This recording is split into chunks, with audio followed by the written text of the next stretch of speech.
ഈ പേര് വേണ്ട, വെട്ടിക്കോ.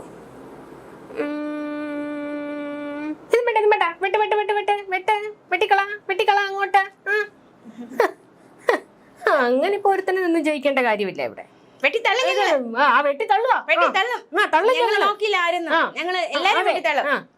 കള്ളവോട്ട് വാങ്ങിക്കാൻ ഇവിടെ സമ്മതിക്കൂല. ഇവിടെ കള്ളത്തരം കാണിച്ച് ആരും ഇവിടെ ജയിക്കണ്ട. ഞങ്ങള് സത്യസന്ധരാണ്. ഞങ്ങൾ ഇവിടെ ഒരു കള്ളും അനുവദിക്കില്ല. മാവേലി നാടുവാണ്, ഇടുങ്കാളം കള്ളത്തരങ്ങളൊന്നുമില്ല.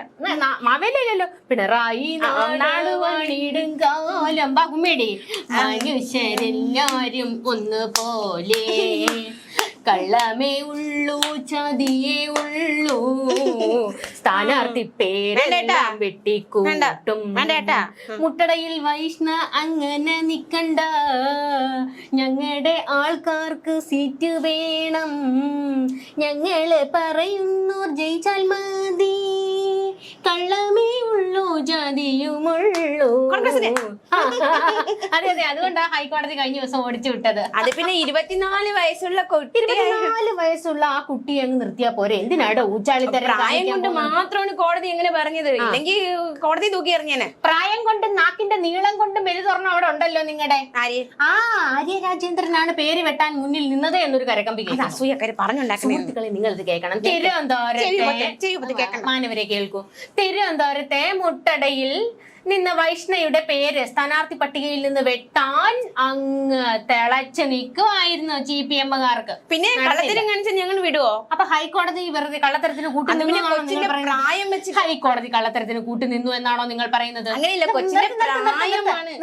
കോടതി എന്താ പറഞ്ഞത്? കളക്ടർ തീരുമാനിക്കാനല്ലേ, കോടതിക്ക് തീരുമാനം ഇല്ല. ഉടനെ കോടതി മറ്റു 2 ഡയലോഗുകൾ അടിച്ചായിരുന്നു. വൃത്തികെട്ട രാഷ്ട്രീയം കളിക്കരുതെന്ന്. വൃത്തികെട്ട രാഷ്ട്രീയം. വൃത്തികെട്ട രാഷ്ട്രീയം നിങ്ങളോടാ പറഞ്ഞത്. അല്ല, എന്തായിരുന്നു സ്ഥാനാർത്ഥി പട്ടികയിലെ ആ പ്രശ്നം എന്തായിരുന്നു? അത് പിന്നെ വീട്ടു നമ്പർ വേറെ വെച്ചിരിക്കുന്നെന്ന്. ഒരു കുഞ്ഞു പിഴവ് പോലും ഞങ്ങൾ അനുവദിക്കില്ല, ഞങ്ങൾ സമ്മതിക്കില്ല. എന്നാൽ നമുക്ക് തദ്ദേശ തെരഞ്ഞെടുപ്പിലെ നിങ്ങളുടെ CPM-കാരുടെ എല്ലാ പേരുകളും ഒന്ന് പരിശോധിച്ചാലോ?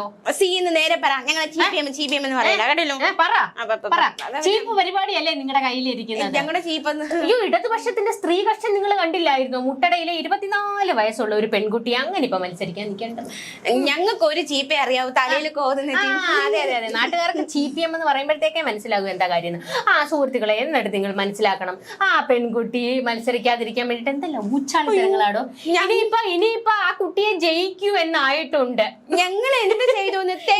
ഇവരാരെ എതിർത്തോ അവരൊക്കെ ജയിച്ച ചരിത്രമേ. ഒരു തെറ്റ് ഞങ്ങൾ ചൂണ്ടിക്കാട്ടി മറുപടി പറയുന്നത്.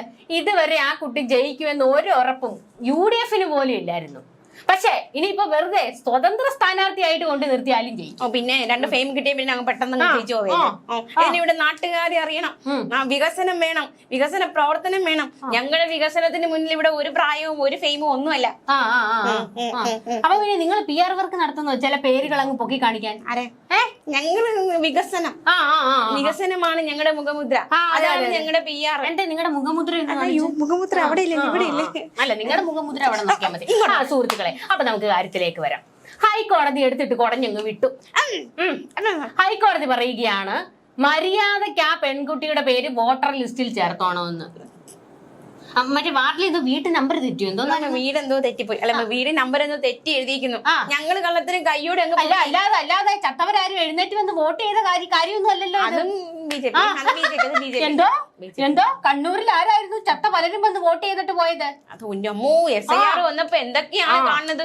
മരിച്ചു ഇത്തവണ കുഞ്ഞനത്തനൊക്കെ വന്ന് വേണേ വീണ്ടും വോട്ട് ചെയ്യും. ഇവരുടെ കുഞ്ഞനത്തൻ സഖാവ് മരിച്ച് സ്വർഗത്തിലിരിക്കുകയാണേലും പുള്ളി വന്ന് വോട്ട് ചെയ്യും. ഇവര് പറയും വോട്ടവകാശം ഉണ്ട്. ഒരു തെറ്റ് ഞങ്ങൾ അനുവദിക്കില്ല. ഞങ്ങളുടെ കണ്ണിൽ കണ്ട തെറ്റ് ഞങ്ങൾ ഇലക്ഷൻ കമ്മീഷന് മുന്നിൽ അവതരിപ്പിച്ചു. അത്ര മാത്രമേ ഞങ്ങൾ ചെയ്തോളൂ. വോട്ട് ഇരട്ടിപ്പിക്കുന്നത് ആരാ? ഇരട്ടിപ്പിക്കുന്നത് മറ്റേ നിങ്ങളുടെ സുധാകരൻ മുൻ മന്ത്രി തന്നെ ഒരു പറഞ്ഞ ഒരു കാര്യം എന്തായിരുന്നു? ഞങ്ങൾ തപാൽ വോട്ട് പൊട്ടിച്ചു.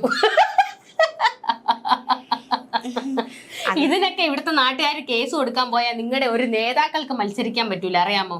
എന്നിട്ട് ഈ പരാതി കൊണ്ട് കൊടുത്ത ശബരിയോ എന്തോന്ന് ആരായിരുന്നു? മുട്ടടയിലെ ആള്. മുട്ടടയിലെ നിങ്ങളുടെ എന്തോ ദിനേശനോ ശബരീശനോ ആരാണ്ട് ഒരു ഓന്റെ എല്ലാം തെറ്റാണെന്നും കേൾക്കുന്നല്ലോ. വീട്ടു നമ്പറും അച്ഛന്റെ പേരൊക്കെ മാറി 22 പേരെ ചുമ്മാ. അത് ഞങ്ങളൊരു പരാതി പറഞ്ഞുകൊണ്ട് ഞങ്ങളെ കൊടുക്കാൻ ശ്രമിക്കുന്നതാണ്. ഞങ്ങൾ ആരോ ശ്രമിക്കുന്നുണ്ട്. ആരായിരിക്കും? കോൺഗ്രസ് തന്നെ, അല്ലാതെ ആരും ഇത് ചെയ്യും? അല്ല പിന്നെ ഊച്ചാലിത്തര ഇവര് തന്നെ കാണിക്കും. ഇവര് തന്നെ മാറിയിരുന്നു മോങ്ങും അടി കിട്ടും. ഞങ്ങളൊരു തെറ്റ് ചൂണ്ടിക്കാണിച്ചതാണോ? ഞങ്ങൾക്ക് തെറ്റ് ചൂണ്ടിക്കാണിക്കാം. അപ്പൊ ഹൈക്കോടതിയാണോ തെറ്റ് കാണിച്ചത്? അങ്ങനെയാണ് പറഞ്ഞത്. ചൂണ്ടിക്കാണിച്ചു, ഇലക്ഷൻ കമ്മീഷനെ തീരുമാനിച്ചു. നിങ്ങളുടെ കോർപ്പറേഷൻ ആണല്ലോ പോയി കേസിന് കക്ഷി ചേരാൻ ചെന്നത്. ഹൈക്കോടതി അന്നേരം ഓടിച്ച്. ഒന്ന് ഓർത്തു നോക്കിക്കോണേ, ഇവരുടെ മേയർ റൂട്ടി വല്ലാത്ത ക്രിമികടിയായിരുന്നു. പോയാണെങ്കിൽ കേസിൽ കക്ഷി ചേരാൻ അങ്ങ് മുട്ടി നിൽക്കുമായിരുന്നു. കോടതി വെച്ച് വല്ലാത്ത മുട്ടലാണല്ലോ. അന്നേരം തിരിച്ചു പോന്നു. അപ്പോഴേ നമുക്ക് മനസ്സിലായി മേയർ റൂട്ടിക്കിനകത്തിൽ എന്തോ ഒരു ഒന്നുമില്ല, എന്തോ ഒരു അത് പിന്നെ ഏറ്റവും പ്രായമില്ലാത്ത രാജ്യത്തെ ഏറ്റവും പ്രായം കുറഞ്ഞ ആർക്കും അങ്ങനെ പൊങ്കാലക്കള്ളി. രാജ്യത്തെ നാട്ടുകാരെങ്ങനെയാ വിളിക്കുന്നത്? പൊങ്കാലക്കള്ളി എന്നല്ല, എന്തോന്നറിയാം സുഹൃത്തുക്കളെ, എന്താന്നറിയാമോ? എന്തായാലും ഏച്ചി പോവാണല്ലോ, കോഴിക്കോടേക്ക് പോവാണല്ലോ. പക്ഷെ തിരുവനന്തപുരം ഏച്ചിയുടെ തട്ടകമാണല്ലോ. അതുകൊണ്ട് സീറ്റും കൊടുത്തില്ല CPM.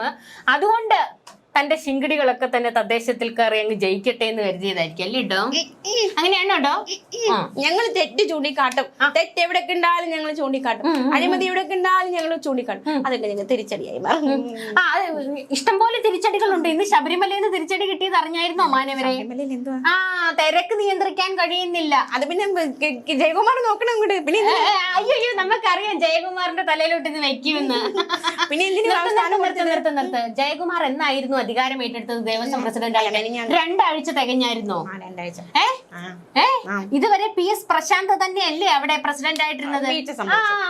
എന്നിട്ട് നിങ്ങളുടെ PS പ്രശാന്ത് എന്തായിരുന്നു ശബരിമല മണ്ഡല മകരവിളക്കുമായി ബന്ധപ്പെട്ട് അവിടെ നടത്തിക്കൊണ്ടിരുന്നത്? എന്ത് കിഴങ്ങ് പറിക്കുകയായിരുന്നു? അത് പിന്നെ ഞങ്ങൾക്ക് കൺട്രോൾ ചെയ്യാൻ പറ്റുന്നില്ല, ഭയങ്കര തിരക്ക്. അയ്യോ അത് അറിയത്തില്ലേ, ശബരിമലയിൽ തിരക്കുണ്ടാകും. ഇത്ര തിരക്ക് നമ്മൾ പ്രതീക്ഷിച്ചില്ലെന്ന് എല്ലാരും കൂടി പ്രതീക്ഷിക്കണം. അതായത് ഒരു മണ്ഡല മകരവിളക്ക് കാലം കഴിയുമ്പോൾ തന്നെ അടുത്തതിന് വേണ്ടിയുള്ള എല്ലാ സജ്ജീകരണങ്ങളും തുടങ്ങണം എന്നാണ്. അത് പിന്നെ നമ്മള് മാനവരെ നിങ്ങൾ മനസ്സിലാക്കണം, ശബരിമലയിൽ സർക്കാർ അസ്വസ്ഥരാണ്. കൊള്ളയുമായി ബന്ധപ്പെട്ട അകത്തായത് മുഴുവൻ ഇവരുടെ ആൾക്കാരാണ്. അവരെ രക്ഷിക്കുന്നതിനിടയിൽ വിശ്വാസികൾക്ക് വേണ്ടിയുള്ള കാര്യങ്ങൾ നടപ്പാക്കാൻ സർക്കാരിന് വീഴ്ച സംഭവിച്ചു. ദേവസ്വം മന്ത്രി എവിടെ? വാസവൻ എവിടെ? വാസവനെ കാണാനേ ഇല്ല. 2 വാക്ക് പ്രതികരിക്കാൻ പോലും വാസവനില്ല. പേടിക്കണ്ട, K ജയകുമാർ എല്ലാം നോക്കിക്കോളും. അയ്യോ വേണ്ട, K ജയകുമാറിന്റെ തലയിലോട്ട് വെക്കാൻ നിൽക്കണ്ട. ഇവിടുത്തെ മാനവർക്ക് നന്നായിട്ട് അറിയാം K ജയകുമാർ അവസാന നിമിഷമാണ് പ്രസിഡന്റ് സ്ഥാനം ഏറ്റെടുത്തതെന്ന്. അതുവരെ നിങ്ങളുടെ സർക്കാർ എന്തുവായിരുന്നു പറഞ്ഞത്? ശബരിമലയിലെ എല്ലാ കാര്യങ്ങളും ഞങ്ങൾ നന്നായി ചെയ്തു വെച്ചിട്ടുണ്ട്, ഇനി വിശ്വാസികൾ വന്നങ്ങ് കൂടിയാൽ മതിയെന്ന്. അത് പിന്നെ ആൾക്കാർ കോംപ്ലക്സ് ഒന്നും ഉപയോഗിക്കുന്നില്ലെന്ന്. നമ്മളൊരു കോംപ്ലക്സ് ഒക്കെ അവിടെ തയ്യാറാക്കി വെച്ചിട്ടുണ്ട്, അതൊന്നും ഉപയോഗിക്കുന്നില്ല. ലക്ഷക്കണക്കിന് ആൾക്കാരാണ് ഇന്ന് വന്നത്, അതറിയാമോ? പിന്നെ അവര് സഹകരിക്കൂ. ആര് സഹകരിക്കണം? ചാടി കയറാതിരിക്കൂ. ക്യൂ നിൽക്കുന്നവർക്ക് ചാടി കയറുന്നു. അതാണ് അപകടകരമായ തിരക്ക്. ഹൈക്കോടതിയുടെ ശബരിമല ബെഞ്ചിൽ നിന്ന് കിട്ടും. ഞങ്ങൾ ബസ് ഇറക്കി 450 ബസ്സുകൾ അധികം. ഇറക്കിയ ബസ്സുകളൊക്കെ നിലയ്ക്കലിൽ നിന്ന് ഒന്ന് അനങ്ങുന്നു പോലും ഇല്ല. ഇന്നലെ 60 ലക്ഷമാണ് KSRTCക്ക് കിട്ടിയത്. അനങ്ങുന്നില്ല. ഇന്ന് നിലയ്ക്കലിൽ വണ്ടികളെല്ലാം നിർത്തിയേക്കും. അറിഞ്ഞായിരുന്നോ? കയറ്റി വിടാൻ വഴിയില്ല. ഫുഡ് ഞങ്ങൾ ആഹാരമൊക്കെ ഒരുക്കിയിട്ടുണ്ട്. 12 മണിക്കൂറായി വെള്ളവുമില്ല ആഹാരവുമില്ല. തെളിവുകൾ പുറത്തു വന്നത് കണ്ടില്ലായിരുന്നു? ടോയ്ലറ്റ് ഒക്കെ സൂപ്പർ ആയിട്ട്, കക്കൂസ് പോലും ഇല്ല. ടോയ്ലറ്റ് പ്രാഥമിക കർമ്മത്തിന് ഒരു കക്കൂസ് പോലും ഇല്ല. കക്കൂസ് വണ്ടി എന്തേടോ അതെങ്കിലും അവിടെ കൊണ്ടിട്ട് ടോയ്ലറ്റ് ക്ലീൻ ആക്കാൻ വേണ്ടി തമിഴ്നാട്ടിൽ നിന്ന് ആൾക്കാരെ ഞങ്ങൾ ഇറക്കുന്നുണ്ട്. ഇത്രയും ഞങ്ങൾ ചെയ്തില്ലേ? ഇത്രയും ചെയ്തു. ഫുഡ് കൊടുക്കുന്നുണ്ട്. അതാണ് 12 മണിക്കൂറായിട്ട് വെള്ളവും ആഹാരവും ഇല്ലാതെ മനുഷ്യന്മാർ അവിടെ നിൽക്കുന്നത്. പേടിക്കണ്ട, ഞങ്ങളെല്ലാം തീരുമാനിക്കും. ഞങ്ങളെല്ലാം ശരിയാക്കി തരാം. എന്നിട്ട് ഇവരുടെ ദേവസ്വം ബോർഡിലെ മറ്റു കുണാണ്ടർമാരും മറ്റേ ശ്രീജിത്ത്, മറ്റേ ഏമാനുണ്ടല്ലോ, പോലീസ് ഏമാൻ ശ്രീജിത്തും പറയുകയാണ്, നിങ്ങൾ പതുക്കെ വന്നാൽ മതി, ധൃതി വെച്ച് വരണ്ടെന്ന്. ചാടിക്കാറല്ലോ, ക്യൂവിൽ മര്യാദയ്ക്ക് നിന്നിട്ട് കേട്ടല്ലോ. പോയിട്ട് തിരിച്ച് 2 ദിവസം കഴിഞ്ഞ് വരാൻ അയ്യപ്പനെ കാണാൻ. ഓൺലൈൻ ബുക്കിംഗ് ഒക്കെ പണിയായിരുന്നു. അതുകൊട്ടെ കഴിഞ്ഞ ദിവസം സുപ്രീം കോടതിയിൽ നിന്ന് ഒരു അടി കിട്ടിയായിരുന്നല്ലോ. കൊടിസുനി കൂട്ടർക്ക് പരോൾ അനുവദിക്കുന്നതുമായി ബന്ധപ്പെട്ട് കെ രമ കയറി അങ്ങ് വീശി. ദാണ്ട് കിടക്കുന്നു. അയ്യോ കാറ്റാ, കൊടുങ്കാറ്റായിരുന്നു അടിച്ചത്. ഞങ്ങൾക്ക് ബ്രീസ് മാത്രം അയ്യോ അതുകൊണ്ടായിരിക്കും പിണറായി ഓടിയത്. പിണറായി ഇറക്കിയ വക്കീലന്മാരെയൊക്കെ സുപ്രീം കോടതി ഓടിച്ചു വിട്ട്. സൗകര്യമില്ല ജാമ്യം കൊടുക്കാനെന്ന്. കേട്ടില്ല? ഇല്ലെങ്കിൽ വേണ്ട, ഞങ്ങൾക്ക് നിർബന്ധമൊന്നുമില്ല. നിങ്ങൾക്കാണ് നിർബന്ധമുള്ളത്. നിർബന്ധമൊന്നുമില്ല. അവിടെ ആരും ഓർത്തു നോക്കണം, അതിനകത്തിലെ മറ്റേ കിർമാണി മനോജ, മറ്റേ കൃമികീടങ്ങളുണ്ടല്ലോ, ഇതിനൊക്കെ 1000-ൽ കൂടുതൽ ദിവസമാണ് പരോള് കൊടുത്തിരിക്കുന്നത്. അതും പോരാ ഇനിയും വേണമെന്ന്. അത് പിന്നെ ഞങ്ങൾക്ക് നിർബന്ധമൊന്നുമില്ല. ഇത് ഞങ്ങളുടെ വിഷയം. അത് അവർക്ക് ബെയിൽ വേണമെങ്കിൽ അത് അവരുടെ വിഷയം.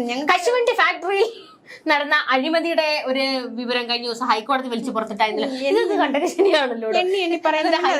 ഹൈക്കോടതി പറയുകയാണ് ഈ സർക്കാർ അഴിമതിക്കാരെ പ്രോത്സാഹിപ്പിക്കുന്നുവെന്ന്. അഴിമതിക്കെതിരെ പോരാടി ഞങ്ങളുടെ ദിവ്യശേഷിയുടെ അവസ്ഥ നിങ്ങൾക്ക് അറിയാമല്ലോ. അപ്പൊ ഞങ്ങൾ ഇനി പ്രോത്സാഹിപ്പിക്കുന്നു അല്ലേ? അഴിമതിക്കെതിരെ പോരാടാൻ പറ്റില്ല. പോരാടിയ കുറ്റം, പോരാടിയില്ലെങ്കിൽ കുറ്റം, പോരാടിക്കൊണ്ടിരുന്ന കുറ്റം. ആടുകയില്ല സാർ, ആടി ഉലയുകയില്ല സാർ, ആടി ഉലയുകയില്ല. ഒന്നും ചെയ്യാൻ പറ്റില്ല. ഒരു സ്വാതന്ത്ര്യം. കപ്പല് മുങ്ങി സാർ. ഞങ്ങൾ എന്ത് ചെയ്യുന്ന അല്ല ഇനി എന്നാ നിങ്ങളുടെ മുഖ്യൻ വിദേശയാത്രക്ക്? വിദേശത്ത് പോകുന്നില്ല. ഇനി പോകാൻ സമയമില്ല. ഉണ്ടല്ലോ വിദേശ പര്യടനം ഇടയ്ക്കിടെ ഉണ്ടല്ലോ. അടുത്ത തെരഞ്ഞെടുപ്പ് വരില്ല. ഇനി കേരളത്തിൽ തന്നെ ശ്രദ്ധ കേന്ദ്രീകരിക്കാനാണ് ഞങ്ങളുടെ നീക്കം. ഇവിടെ തന്നെ ഉണ്ടാകും. പേടിക്കേണ്ട, നമ്മുടെ ക്യാപ്റ്റൻ ഒരിടത്തും പോയില്ല. ഇനി അതെ പോലെന്ന് തോന്നണം. മറ്റേ പാലക്കാട് പോയി സരിനെ പ്രോത്സാഹിപ്പിച്ചു, തോറ്റു തൊപ്പിയിട്ടു. സ്വരാജിനെ പ്രോത്സാഹിപ്പിക്കാൻ പോയി, തോറ്റു തൊപ്പിയിട്ടു. ഇനി ആരെയൊക്കെയാണോ തോപ്പിക്കാൻ? അതെ,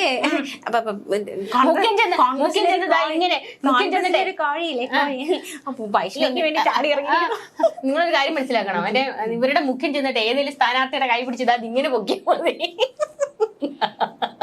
ചുമ്മാ പറയുന്നത് അന്ധവിശ്വാസങ്ങൾ ഒന്നുമില്ല. ഞങ്ങൾ പിന്നെ രണ്ടാമത് അധികാരത്തിൽ കയറി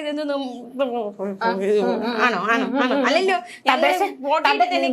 തദ്ദേശം കഴിയുമ്പോൾ അറിയാം ഇവിടുത്തെ ഒരു കാറ്റ് എങ്ങോട്ടാണെന്ന്. കാറ്റ് ഇങ്ങോട്ട് തന്നെ, ഇടതിലോട്ട് തന്നെ. പേടിക്കണ്ട, ഇടത്തിലോട്ട് തന്നെ.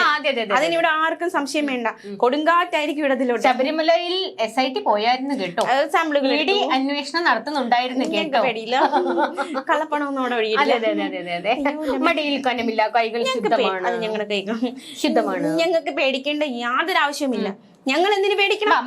പിണറായി നാട് നാട് വണിടും കാലം മനുഷ്യരെല്ലാരും കണ്ട പോലെ എല്ലാം കൂടി അവസാനം കയറി മരിയുള്ളൂ. ചതിയേ ഉള്ളൂ. കുരുമേ പരുവെന്ന് പറഞ്ഞ അവസ്ഥയല്ലേ? പരുവോ?